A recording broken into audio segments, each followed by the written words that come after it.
Assalamualaikum warahmatullahi wabarakatuh. Nah, selamat datang kembali pada anak-anak kelas 10 IPS. Nah, bertemu lagi sama Ibu di mata pelajaran ekonomi ya. Nah, masih melanjutkan materi yang ada di bab 3, yaitu peran pelaku ekonomi dalam kegiatan ekonomi. Materi kali ini ada membahas tentang pelaku ekonomi dan arus lingkar kegiatan ekonomi. Nah, seperti yang sudah kalian lihat di papan tulis, kita akan membahas yang pelaku ekonomi dulu ya, yang pertama. Nah, sebenarnya pelaku ekonomi itu sendiri itu ada 4 pihak. Siapa aja? Yang pertama itu ada rumah tangga produksi. Yang kedua itu ada rumah tangga konsumsi. Yang ketiga ada rumah tangga negara atau pemerintah. Dan yang keempat ada masyarakat ekonomi luar negeri. Nah, keempat pihak ini akan tergabung ke dalam arus lingkar kegiatan ekonomi. Kita akan bahas satu-satu dulu ya. Nah, tadi yang pertama yang seperti yang sudah Ibu sebutkan itu mengenai rumah tangga produksi. Rumah tangga produksi, di sini ada kata produksi ya. Nah, jika kalian masih ingat di video yang sebelumnya di bab 3 yang awal, Ibu kan sudah membahas tentang produksi. Produksi itu sendiri adalah kegiatan menambah nilai guna dari suatu barang gitu tanpa harus mengubah ataupun dengan cara mengubah produknya. Nah, itu yang disebut dengan produksi. Siapa sih yang berperan di dalam produksi ini? Nah, pihak yang berperan di dalam produksi ini adalah perusahaan. Itu rumah tangga produksi.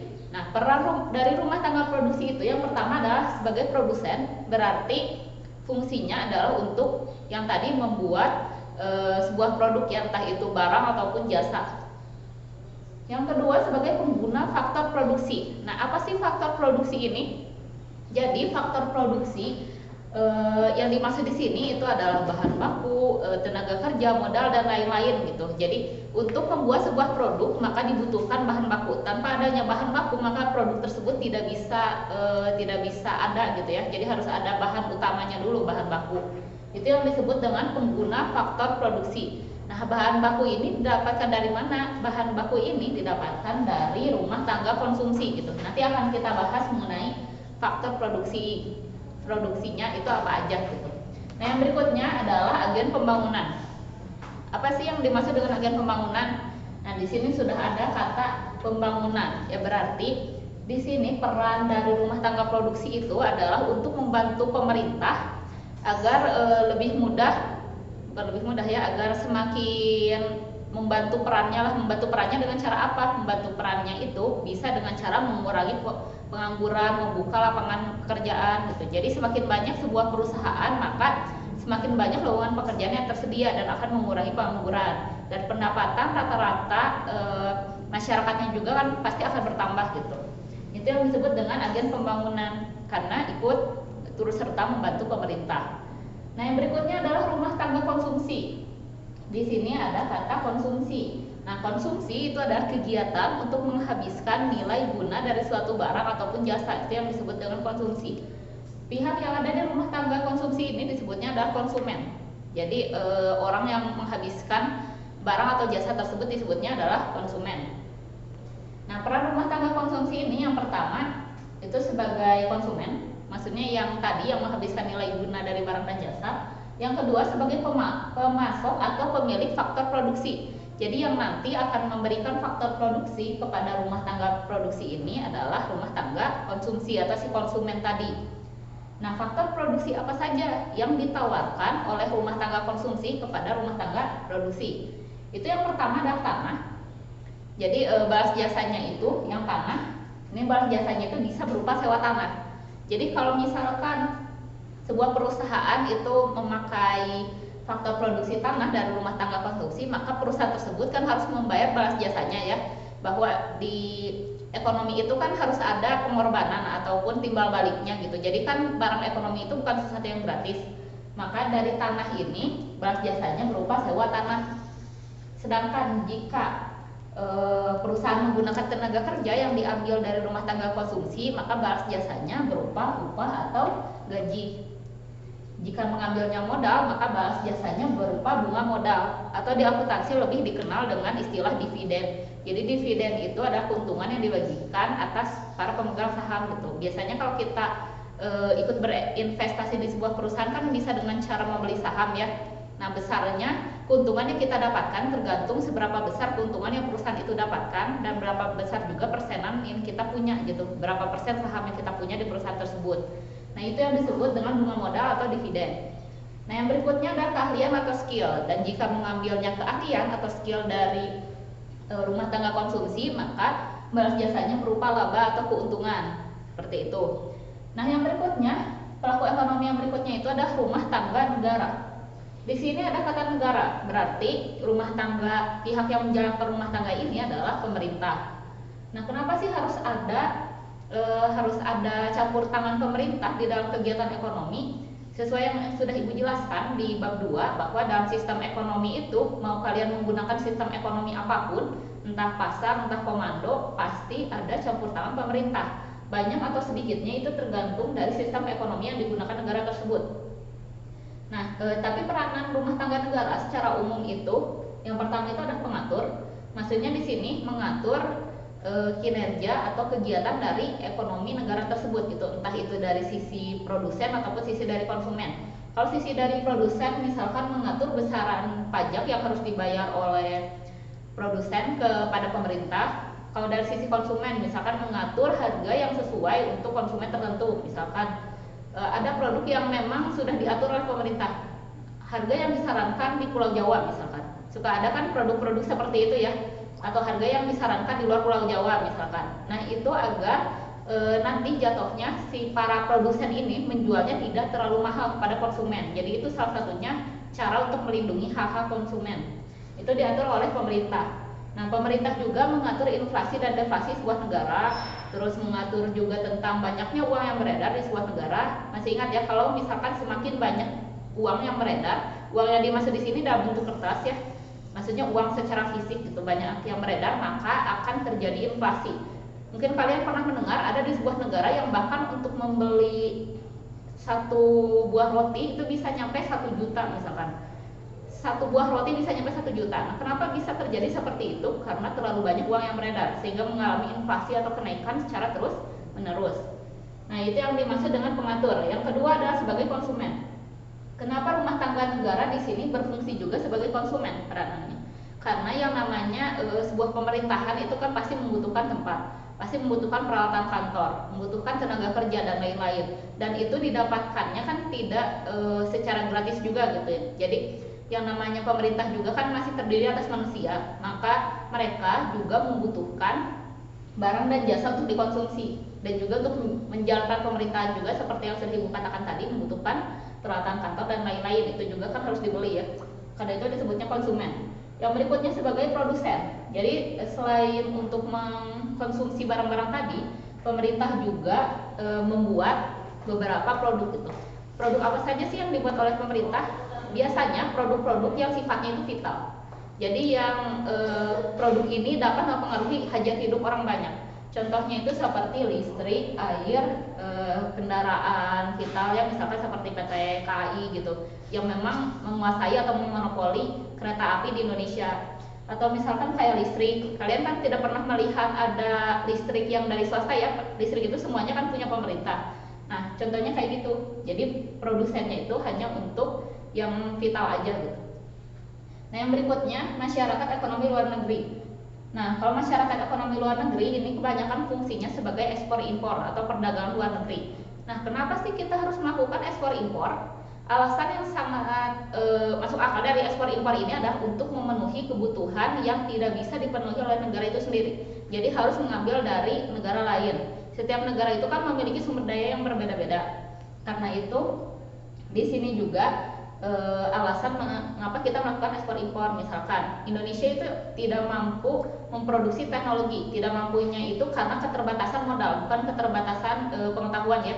Apakah banyak orang pintar di Indonesia? Banyak, cuman modal untuk memproduksi teknologi itu sangat besar gitu. Jadi itu alasan kenapa kita masih mengimpor dari negara lain gitu. Nah, apa yang diberikan Indonesia kepada luar negeri? Contohnya seperti sumber daya alam yang memang banyak di Indonesia kayak karet, kopi dan lain-lain gitu ya.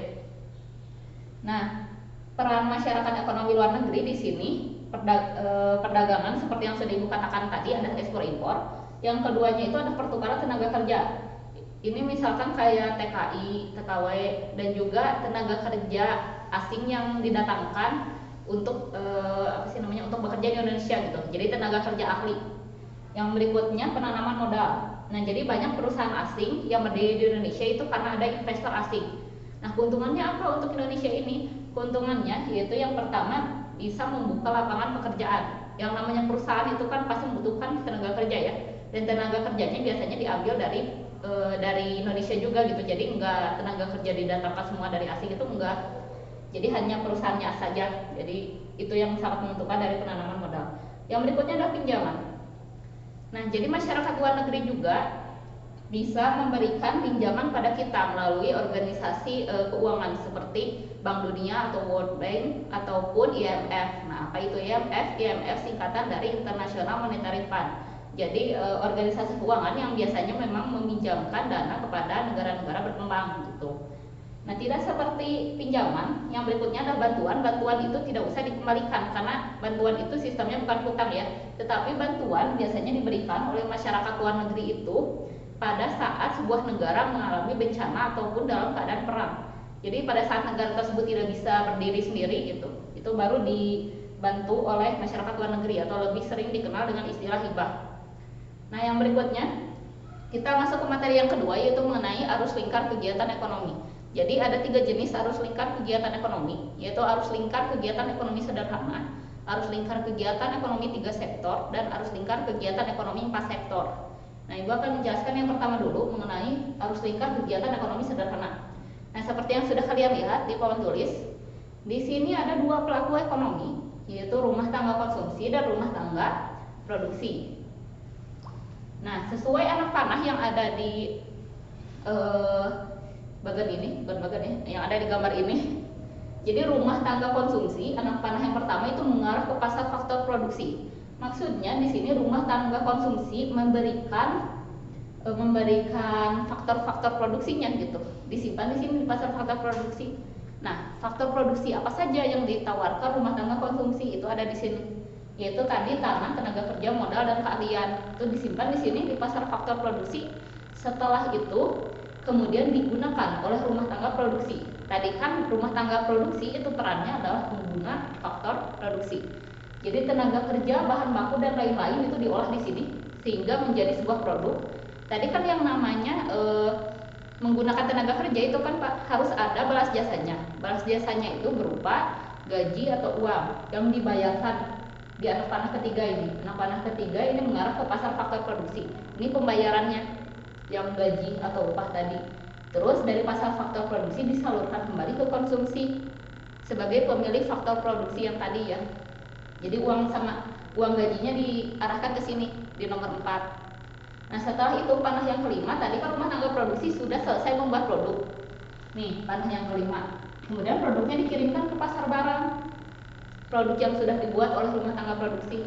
Dari pasar barang dikirimkan lagi ke rumah tangga konsumsi untuk dikonsumsi karena sifat dari rumah tangga konsumsi itu adalah sebagai konsumen. Jadi pihak yang menghabiskan nilai guna dari barang dan jasa tersebut gitu. Nah, setelah yang nomor 6 kan kalau kita membeli sesuatu itu kan gak gratis ya, judulnya juga membeli gitu, maka harus membayar. Nah, pembayarannya diberikan lagi ke pasar barang di anak panah yang nomor 7 ini. Setelah itu dari pasar barang dibalikan lagi uangnya ke rumah tangga produksi di anak panah yang nomor 8 gitu. Jadi itu penjelasan dari arus lingkar kegiatan ekonomi. Setiap anak panah itu memiliki penjelasan masing-masing gitu ya.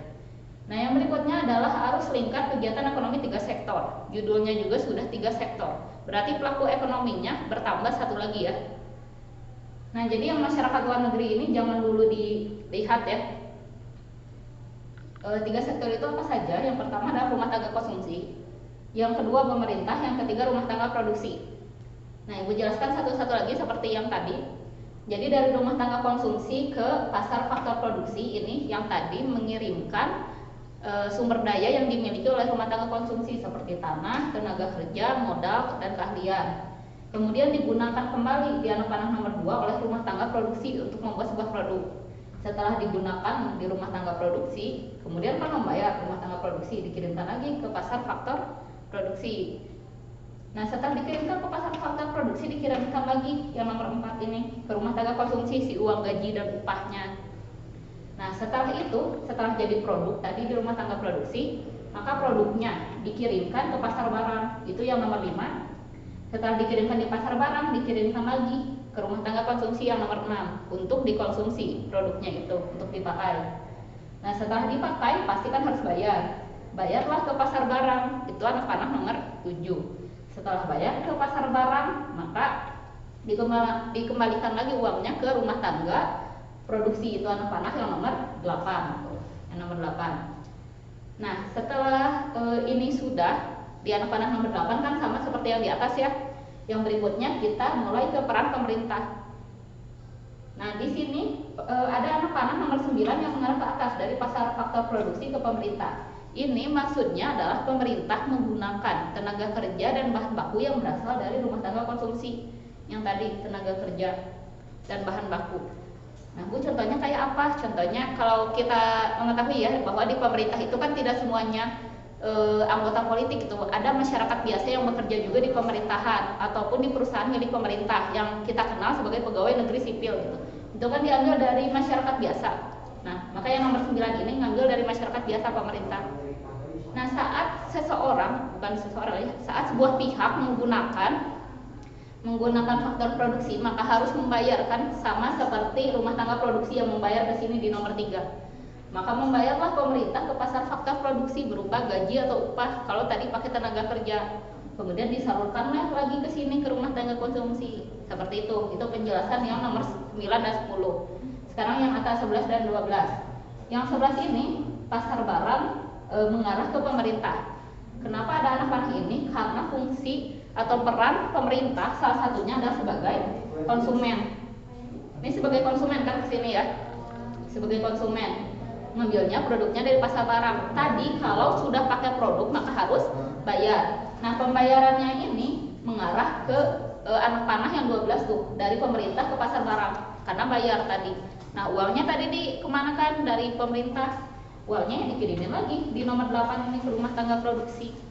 Itu yang pemerintah. Nah, Bu, kenapa di sini ada anak panah yang mengarah ke rumah tangga konsumsi dari pemerintah secara langsung? Nah, anak panah yang mengarah yang nomor 13 ini dari pemerintah ke rumah tangga konsumsi, ini maksudnya adalah pemerintah memberikan layanan kepada rumah tangga konsumsi. Contohnya kayak tadi seperti pengaturan harga barang-barang agar tidak terlalu mahal gitu. Nah, sedangkan anak panah yang nomor 14 ini dari rumah tangga konsumsi ke pemerintah, ini maksudnya adalah untuk rumah tangga konsumsi ini membayar pajak kepada pemerintah. Jadi setiap orang yang ada di Indonesia itu kan wajib untuk membayar pajak ya. Nah, maka ini anak panah yang 14 yang membayar pajak ke pemerintah. Begitupun sebaliknya yang ada di rumah tangga produksi. Jadi pemerintah membantu rumah tangga produksi dengan cara menetapkan peraturan yang membantu rumah tangga produksi itu berjalan. Misalkan seperti pembuatan surat izin usaha dan lain-lain ya. Nah, rumah tangga produksi juga memberikan timbal balik pada pemerintah berupa pembayaran pajak. Jadi bukan hanya individual yang harus membayar pajak, tapi perusahaan juga harus membayar pajak. Nah, itu sekilas mengenai arus lingkar ekonomi 3 sektor. Sekarang kita maju ke arus lingkar ekonomi 4 sektor. Kalau 4 sektor hanya saja ditambah masyarakat luar negeri gitu. Jadi ada rumah tangga konsumsi, pemerintah, rumah tangga produksi, dan masyarakat luar negeri. Nah, jadi Ibu langsung menjelaskan yang masyarakat luar negerinya saja ya. Nah, fungsi dari masyarakat luar negeri di sini kan salah satunya adalah perdagangan dan juga pertukaran tenaga kerja, penanaman modal juga bisa. Nah, maka di anak panah nomor 19 yang ini kan masyarakat luar negeri mengarah ke pasar faktor produksi. Ini maksudnya masyarakat luar negeri itu memberikan timbal balik atas tenaga kerja dan bahan baku yang sudah digunakan. Kapan masyarakat luar negeri ini menggunakannya? Ada di anak panah nomor 17. Tuh. Pada saat kita melakukan ekspor. Ekspornya itu entah dalam bentuk tenaga kerja yang kita sering sebut TKI dan TKW, ada juga ekspor berbentuk barang. Misalkan yang tadi kopi dan juga karet yang diekspor ke luar negeri. Tuh di 17 dikirimkan kan, yang namanya tadi udah pakai faktor produksi, maka syaratnya itu harus bayar sebagai gantinya. Maka masyarakat luar negeri ini bayarlah ke pasar faktor produksi. Nanti dari pasar faktor produksi diarahkan lagi ke nomor 4, ke rumah tangga konsumsi gitu. Itu yang anak panah yang ini, yang masyarakat luar negeri. Sekarang yang atas ya, yang nomor 18. Jadi masyarakat luar negeri kan tadi sudah mendapatkan bahan baku. Terus apakah masyarakat luar negeri menghasilkan produk, menghasilkan? Seperti yang sudah Ibu katakan tadi, salah satunya adalah teknologi yang kita gunakan. Maka teknologi tadi dikirimkan ke pasar barang. Jadi pasar barang kan dipakai sama rumah tangga konsumsi, dibayarkan. Maka masyarakat luar negeri juga karena sudah mengirimkan produk, maka akan mendapatkan pembayaran. Jadi anak panah yang nomor 20 ini adalah mendapatkan pembayaran dari rumah tangga konsumsi. Seperti itu. Nah, itu sekilas penjelasan mengenai arus lingkar ekonomi 4 sektor ya. Nah, silahkan kalian tuliskan jika menurut kalian penting gitu apa saja penjelasan Ibu yang tadi ya. Terima kasih yang sudah menonton video ini. Jika ada pertanyaan silahkan tuliskan di kolom komentar Classroom. Terima kasih yang sudah menonton. Wassalamualaikum warahmatullahi wabarakatuh.